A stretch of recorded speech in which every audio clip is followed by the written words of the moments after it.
Pakinggan mo ang sasabihin ko. Ano yan? Kasi may kailangan akong gawin sa malayong lugar. Tapos? Ibig sabihin, aalis ako dito sa isla at hindi na kita pwedeng pakasalan. Kaya naman sabihin mo kay Master, nakalimutan na ang lahat tungkol sa kasal natin. Aray! Ang sakit! Ayoko nga. Hindi ba nangako ka sa tatay ko na pakakasalan mo ko? Sinabi ko lang yun dahil gusto kong matuto ng martial arts. Ay, napakalakas mo para sa isang bata. Uy, nako. Ano ba naman yan? Master!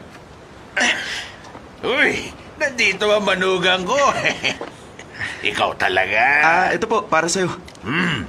Pero ano naman ginagawa niyong dalawa dito? Alam mo, Ama, sabi ni Nokdo, hindi na raw niya ako pakakasalan. Ano? Naku po, hindi po ganun. Ang ibig ko pong sabihin,